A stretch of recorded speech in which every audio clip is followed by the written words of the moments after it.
तो आज हमारे सामने Stockholm International Peace Research Institute यानी सिप्री की मार्च 2026 में जारी की गई रिपोर्ट है। इस रिपोर्ट का नाम है ग्लोबल आर्म्स ट्रांसफर्स 2021 से 25। और ये रिपोर्ट सिर्फ कुछ हथियारों की खरीद फरोख्त की लिस्ट नहीं है। मतलब ये अंतर्राष्ट्रीय सुरक्षा के नजरिए से एक बहुत ही अहम दस्तावेज है। ये देशों के बीच बन रहे नए गठबंधनों और उनके अंदर पनप रहे डर की पूरी कहानी बयां करती है। वही तो। और आज के इस विश्लेषण का मुख्य उद्देश्य भी यही है। हम इस डेटा के जरिए ये समझने की कोशिश करेंगे कि वैश्विक स्तर पर हथियारों के इस नई दौड़ में दुनिया आखिर खड़ी कहाँ है।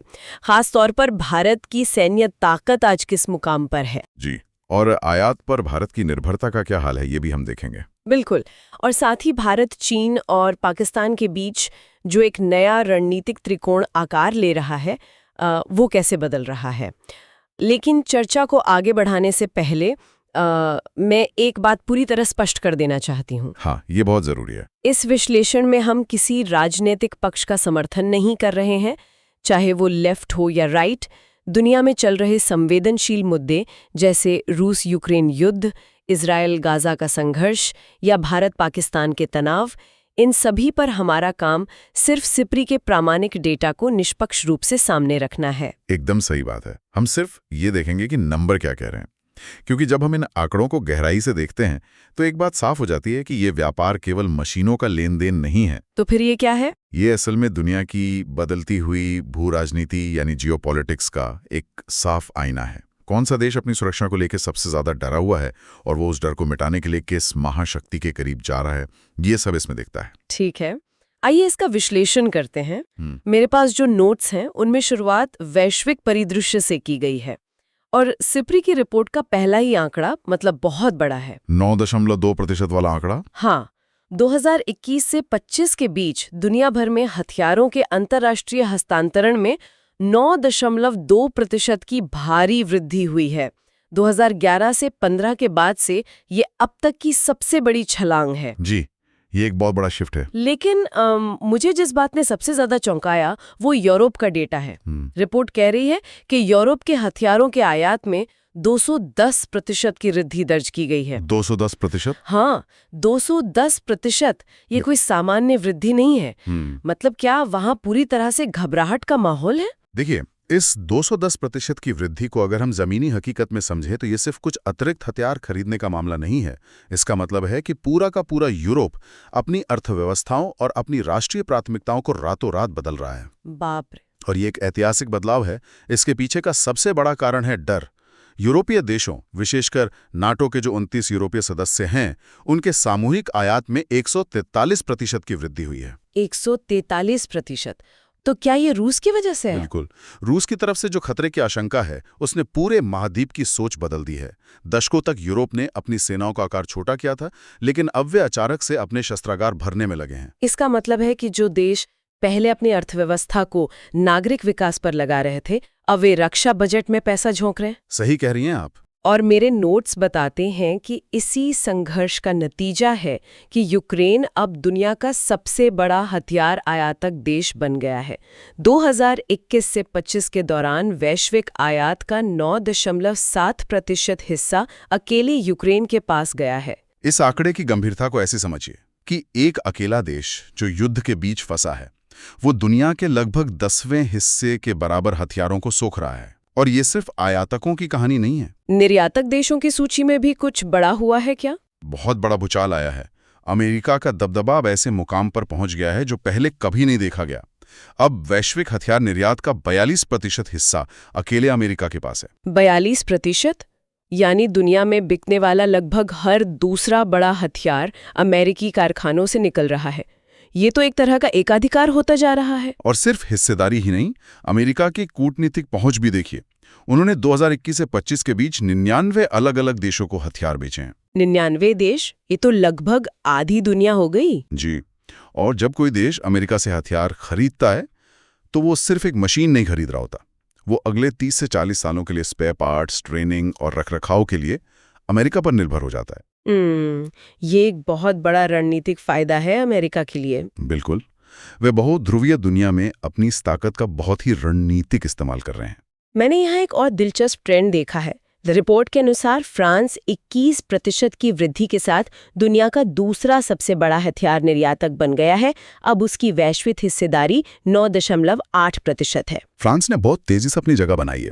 लेकिन अगर फ्रांस ऊपर जा रहा है तो कोई ना कोई नीचे भी आ रहा होगा। नोट्स में रूस के आंकड़े देखकर मुझे काफी हैरानी हुई। दुनिया के शीर्ष 10 निर्यातकों में रूस अकेला ऐसा देश है जिसके निर्यात में भारी गिरावट दर्ज की गई है। और वो गिरावट छोटी नहीं है। पूरी 64% की गिरावट। रूस अब खिसक कर तीसरे स्थान पर आ गया है और उसकी हिस्सेदारी केवल 6.8% रह गई है। क्या रूस का हथियार उद्योग खत्म हो रहा है?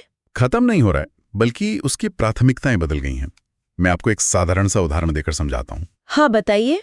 मान लीजिए एक बहुत बड़ी दुकान है जो पूरी दुनिया को सामान बेचती है, लेकिन अचानक उस दुकान के मालिक के अपने घर में ही बहुत बड़ी जरूरत आ पड़ती है। तो वो बाहर सामान बेचना बंद कर देगा? बिल्कुल, वो सारा स्टॉक खुद इस्तेमाल करने लगेगा।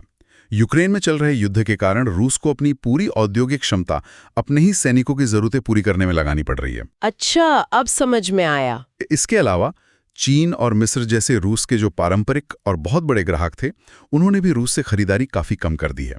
यह एक बहुत ही स्पष्ट तस्वीर पेश करता है। वैश्विक आपूर्तिकर्ताओं की दुनिया में एक बहुत बड़ा फेरबदल चल रहा है।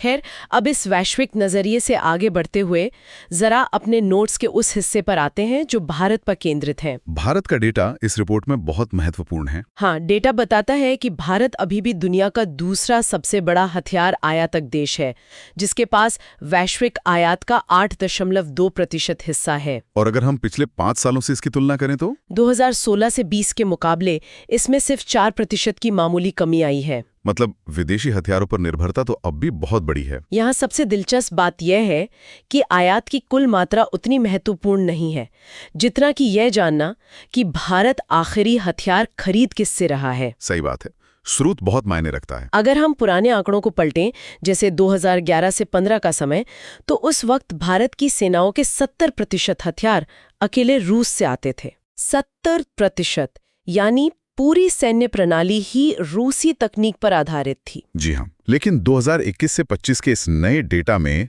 एक बहुत बड़ा रणनीतिक भूचाल देखने को मिल रहा है। ये 70% का आंकड़ा अब गिरकर सिर्फ 40% रह गया है। ये तो बहुत बड़ी बात है।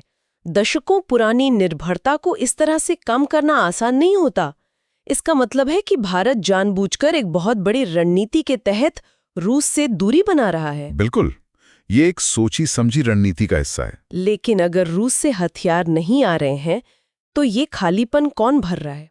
इस खालीपन को पूरी तरह से पश्चिमी देश भर रहे हैं। भारत बहुत तेजी से फ्रांस, अमेरिका और इजराइल की तरफ मुड़ रहा है। आज की तारीख में भारत का 29% आयात फ्रांस से हो रहा है और 15% इजराइल से। ये तो बहुत बड़ा बदलाव है। और ये केवल आपूर्तिकर्ता बदलने का मामला नहीं है। जब कोई देश रूसी तकनीक से हटकर पश्चिमी तकनीक को अपनाता है तो उसे अपनी पूरी सैन्य ट्रेनिंग और रखरखाव की प्रक्रिया को भी बदलना पड़ता है, और युद्ध लड़ने के तरीके को भी। जी, ये दिखाता है कि भारत अपनी लंबी अवधि की सुरक्षा के लिए अब पश्चिमी तकनीक पर कितना ज्यादा भरोसा कर रहा है। इसको अगर हम कुछ ठोस उदाहरणों से समझें तो मेरे नोट्स में एक जगह जिक्र है कि भारत के पास फ्रांस से 140 लड़ाकू विमान और जर्मनी से 6 पनडुब्बियों के ऑर्डर्स हैं। 140 लड़ाकू विमान कोई छोटी बात नहीं है। वही तो मैं सोच रही थी, क्या ये इस बात का संकेत है कि घरेलू उत्पादन यानी मेक इन इंडिया जैसी चीजें रक्षा क्षेत्र में उस गति से काम नहीं कर रही हैं जैसी उम्मीद थी? देखिए, ये एक बहुत ही व्यवहारिक पहलू है।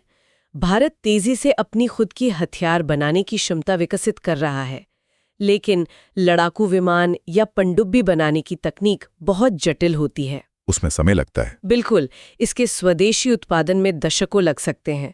दूसरी तरफ भारत की जो भौगोलिक स्थिति है, वहाँ खतरों का इंतजार नहीं किया जा सकता।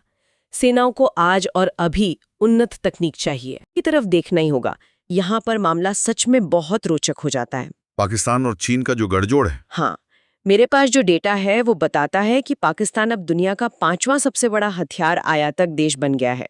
पाकिस्तान के हथियारों के आयात में 66% की जबरदस्त वृद्धि हुई है। 66%? हाँ, एक ऐसी अर्थव्यवस्था जो लगातार संघर्ष कर रही है, वहां हथियारों के आयात में इतना बड़ा उछाल कैसे आ सकता है? इस सवाल का जवाब उस डेटा में छिपा है जहां से ये हथियार आ रहे हैं। पाकिस्तान अपनी ताकत खुद नहीं बढ़ा रहा, उसे एक बहुत बड़ी शक्ति का समर्थन हासिल है। चीन का? बिल्कुल। पाकिस्तान के कुल हथियार आयात का 80% हिस्सा अकेले चीन से आ रहा है। 80%? ये तो पूरी तरह से एक ही देश पर निर्भरता हो गई। ये सिर्फ एक व्यापारिक रिश्ता नहीं है, यह एक बहुत ही गहरा और सोचा समझा रणनीतिक गठजोड़ है जो पूरे दक्षिण एशिया की सुरक्षा गतिशीलता को बदल रहा है। ये तो सच में हैरान करने वाला है। पाकिस्तान को आयातित हथियारों का 80% चीन दे रहा है, तो क्या चीन खुद भी बाहर से हथियार खरीद रहा है? यह एक बहुत ही अहम सवाल है, क्योंकि मेरे नोट्स में ये चीन के खुद के आयात के आंकड़े कुछ और ही कहानी कह रहे हैं। अगर हम इसे बड़े परिदृश्य से जोड़कर देखें तो चीन की स्थिति शायद इस पूरी रिपोर्ट का सबसे महत्वपूर्ण और आंखें खोलने वाला हिस्सा है। ऐसा क्या है उसमें? 1991 से 95 के बाद यह पहली बार हुआ है कि चीन दुनिया के टॉप 10 हथियार आयातकों की सूची से पूरी तरह बाहर हो गया है। चीन के आयात में 72% की भारी गिरावट दर्ज की गई है। 72% की गिरावट? क्या चीन को अब उन्नत हथियारों की जरूरत नहीं रही, या फिर पर्दे के पीछे कुछ और ही चल रहा है? पर्दे के पीछे चीन ने एक पूरी औद्योगिक क्रांति कर ली है। इसे ऐसे समझें जैसे कोई बड़ी कंपनी पहले अपने सारे पुर्जे बाहर से मंगाती थी, लेकिन अब उसने अपनी खुद की फैक्ट्रियां लगा ली हैं। और वो सारी तकनीक खुद विकसित कर रही है। जी, चीन ने रूस से तकनीक लेकर उसे समझकर अपना घरेलू उत्पादन इस हद तक बढ़ा लिया है कि अब उसे किसी और देश की खास जरूरत नहीं है। ये तो बहुत ही रणनीतिक कदम है। और सिर्फ आत्मनिर्भर ही नहीं, चीन अब दुनिया का 5वां सबसे बड़ा हथियार निर्यातक बन चुका है। वैश्विक निर्यात में उसकी हिस्सेदारी 5.6% है। और चीन का सबसे बड़ा ग्राहक पाकिस्तान है, जो एक तरह से चीन की सैन्य तकनीक के लिए एक फ्रेंचाइजी मॉडल की तरह काम कर रहा है। ये एक बहुत ही खतरनाक समीकरण बन रहा है। बहुत खतरनाक। रिपोर्ट में एक घटना का जिक्र है जिसने मुझे सोचने पर मजबूर कर दिया। मई 2025 में भारत और पाकिस्तान के बीच जो संक्षिप्त सीमा टकराव हुआ था, उसमें दोनों तरफ से इन्हीं आयातित हथियारों का सीधा इस्तेमाल देखा गया था। इस घटना का जिक्र इस रिपोर्ट में बहुत मायने रखता है। भारत और पाकिस्तान दोनों ही परमाणु संपन्न देश हैं। जी। जब दो परमाणु शक्तियां इस तरह से आमने सामने आती हैं और वे आयातित उन्नत तकनीक वाले लड़ाकू विमानों और मिसाइलों का इस्तेमाल करती हैं, तो ये सिर्फ क्षेत्रीय नहीं बल्कि वैश्विक सुरक्षा के लिए एक बहुत बड़ा जोखिम बन जाता है। और शायद यही वो असली कारण है जो भारत को मजबूर कर रहा है कि वो फ्रांस, अमेरिका और इजराइल जैसे देशों से उन्नत सिस्टम खरीदना जारी रखे। बिल्कुल, ताकि वो चीन और पाकिस्तान के इस संयुक्त गठजोड़ का कड़ा मुकाबला कर सके। और ये हथियारों की होड़ सिर्फ दक्षिण एशिया तक सीमित नहीं है। रिपोर्ट में दुनिया भर के उन क्षेत्रों का भी विस्तार से जिक्र है जहां युद्ध और अस्थिरता इन हथियारों के व्यापार को लगातार ईंधन दे रहे हैं। अगर हम मध्य पूर्व यानी मिडिल ईस्ट की तरफ देखें तो डेटा क्या कहता है? डेटा कहता है कि वहां कुल आयात में 13% की कमी आई है। लेकिन दिलचस्प बात यह है कि इस कमी के बावजूद सऊदी अरब दुनिया का तीसरा सबसे बड़ा आयातक बना हुआ है। कतर चौथे नंबर पे है और कुवैत 9वें नंबर पर है। मध्य पूर्व का हथियारों का बाजार पूरी तरह से वहां के खाड़ी देशों के डर और उनकी क्षेत्रीय महत्वाकांक्षाओं से चलता है। मतलब वे अपनी सुरक्षा को लेकर बहुत चिंतित हैं। जी, कतर और कुवैत जैसे देशों ने अपने आयात में भारी बढ़ोतरी की है और इन देशों को हथियार बेचने में अमेरिका का सबसे बड़ा हाथ है। अमेरिका मध्य पूर्व के कुल आयात का कितना हिस्सा संभालता है? अमेरिका मध्य पूर्व के कुल आयात का 54% हिस्सा अकेले संभालता है। इन देशों में हथियारों की होड़ इस बात का प्रतीक है कि वे एक दूसरे से और अपने पड़ोसियों से कितना असुरक्षित महसूस करते हैं। मेरे नोट्स में एक देश के आंकड़े बहुत ही अनूठे और दोहरे नजर आते हैं, और वो है इजराइल। इजराइल एक तरफ तो दुनिया का 7वां सबसे बड़ा हथियार निर्यातक बन गया है। वे मुख्य रूप से एयर डिफेंस सिस्टम का निर्यात कर रहे हैं। और दूसरी तरफ इजराइल दुनिया का 14वां सबसे बड़ा हथियार आयातक भी है। ये कैसा विरोधाभास है? इजराइल की ये दोहरी स्थिति तकनीक और भू राजनीति का एक क्लासिक उदाहरण है। सबसे पहले उनके निर्यात को समझते हैं। हाँ, एयर डिफेंस सिस्टम की बहुत मांग है। एयर डिफेंस सिस्टम को आप एक बहुत ही हाईटेक और उन्नत छतरी की तरह समझ सकते हैं। जब कोई दुश्मन देश मिसाइल दागता है तो ये सिस्टम हवा में ही उस मिसाइल को पहचान कर अपनी मिसाइल से उसे नष्ट कर देता है। यानी हवा में उड़ती हुई एक गोली को दूसरी गोली से मार गिराना। एकदम सटीक। दुनिया भर के देश जिन्हें अपने पड़ोसियों से हवाई हमलों का डर है, वे इजराइल की इस तकनीक को भारी कीमत देकर खरीद रहे हैं। और उनके आयात के बारे में क्या कहेंगे? गाजा और अन्य मोर्चों पर जो संघर्ष चल रहा है, उसके बीच भी इजराइल को भारी मात्रा में हथियारों की आपूर्ति हो रही है। इस मोर्चे पर डेटा बहुत ही स्पष्ट है। युद्ध के इस दौर में भी इजराइल अपनी सैन्य जरूरतों के लिए बाहरी ताकतों पर बहुत ज्यादा निर्भर है। किन देशों पर सबसे ज्यादा? रिपोर्ट बताती है कि इजराइल को अमेरिका से 68% और जर्मनी से 31% हथियारों की आपूर्ति हो रही है। ये तो बहुत बड़ा हिस्सा है। जी, इन हथियारों में F-35 जैसे दुनिया के सबसे उन्नत लड़ाकू विमान और गाइडेड बम शामिल हैं, जिनका इस्तेमाल वो सीधे अपने सैन्य अभियानों में कर रहे हैं। ये दिखाता है कि कैसे महाशक्तियां युद्ध के समय भी अपने सहयोगियों को लगातार हथियारों की सप्लाई चेन से जुड़े रखती हैं। बिल्कुल। इसके अलावा अफ्रीका और एशिया के जो छोटे संघर्ष हैं, वो भी इस वैश्विक व्यापार से अछूते नहीं हैं। रिपोर्ट में सूडान का उदाहरण है, जहां रैपिड सपोर्ट फोर्सेस और वहां के सशस्त्र बलों के बीच जो संघर्ष चल रहा है, उसमें अलग-अलग देशों से आयातित ड्रोन्स और तोपखाने का खुलकर इस्तेमाल हो रहा है। और सिर्फ सूडान ही नहीं, कंबोडिया और थाईलैंड के बीच 2025 में जो संघर्ष हुआ, वो भी इसका एक सटीक उदाहरण है। वहां क्या हुआ था? कंबोडिया की सेना ने चीन से आयात किए गए रॉकेट लॉन्चर इस्तेमाल किए, जबकि थाईलैंड ने स्वीडन और अमेरिका से खरीदे गए लड़ाकू विमानों का इस्तेमाल किया। ये साबित करता है कि स्थानीय स्तर का छोटे से छोटा युद्ध भी आज पूरी तरह से वैश्विक हथियारों के व्यापार पर निर्भर हो चुका है। सही कहा आपने। तो इन सब का आखिर क्या मतलब निकलता है? अगर हम इस पूरे विस्तृत डेटा और इस चर्चा को समेटने की कोशिश करें, तो दुनिया की जो नई तस्वीर उभर कर सामने आती है, वो कुछ ऐसी है कि पश्चिमी देश, खासतौर पर अमेरिका और फ्रांस, हथियारों के इस वैश्विक बाजार पर एक तरफा हावी होते जा रहे हैं। हाँ, और रूस का जो एक जमाने में बड़ा दबदबा था, वो अब बहुत तेजी से सिकुड़ रहा है। चीन ने खुद को आयात से पूरी तरह मुक्त कर लिया है और अब वो एक स्पॉन्सर के रूप में पाकिस्तान की सैन्य ताकत को बेतहाशा बढ़ा रहा है। और इन सब के बीच भारत, जो कभी रूस पर पूरी तरह निर्भर था, अब अपनी सुरक्षा के लिए फ्रांस और पश्चिमी देशों की ओर एक बहुत बड़ा और ऐतिहासिक रणनीतिक बदलाव कर रहा है। जो लोग भी हमें सुन रहे हैं, उनके लिए ये जानना बहुत जरूरी है कि ये सिर्फ अर्थव्यवस्था या फैक्ट्रियों का काम नहीं है। बिल्कुल नहीं। इस रिपोर्ट में एक बहुत बड़ा संदेश है। ये सिर्फ मशीनें खरीदने का मामला नहीं है। जब कोई देश दूसरे देश से हथियार खरीदता है, तो वो असल में अपने भविष्य की कूटनीति का सौदा कर रहा होता है। ये एक तरह का भू राजनीतिक विवाह है। बहुत सही शब्द इस्तेमाल किया आपने। आप किससे हथियार खरीदते हैं, ये पूरी तरह से तय कर देता है कि भविष्य के किसी भी बड़े संकट या युद्ध के समय आप किस गुट के साथ खड़े दिखाई देंगे। यही कारण है कि ये जानना बहुत जरूरी है, क्योंकि यही नंबर ये तय कर रहे हैं कि भविष्य में दुनिया का शक्ति संतुलन किस तरफ झुकेगा और कौन सा देश किस पर दबाव बना पाएगा। ये एक बहुत महत्वपूर्ण सवाल खड़ा करता है। कैसा सवाल? जब हम आधुनिक हथियारों की बात करते हैं, खासकर 140 लड़ाकू विमानों या पनडुब्बियों के बड़े ऑर्डर्स की, तो हमें यह समझना होगा कि इनके सौदे आज होते हैं, लेकिन इन्हें बनने, इनकी डिलीवरी होने और सेना में पूरी तरह शामिल होने में कई दशक का समय लग जाता है। इसका मतलब ये हुआ कि जो देश आज एक दूसरे से ये हथियार खरीद और बेच रहे हैं, वे जाने अनजाने में अगले 30 से 40 सालों के लिए ऐसे सैन्य और कूटनीतिक गठबंधनों में बंध रहे हैं, जिन्हें भविष्य में चाहकर भी तोड़ना लगभग असंभव होगा। बिल्कुल। तो क्या हथियारों का ये नया उन्नत और दशकों तक चलने वाला व्यापार दुनिया से गुट निरपेक्षता या किसी भी गुट में शामिल न होने के विचार को हमेशा के लिए दफन कर रहा है? ये बहुत ही गहरा विचार है।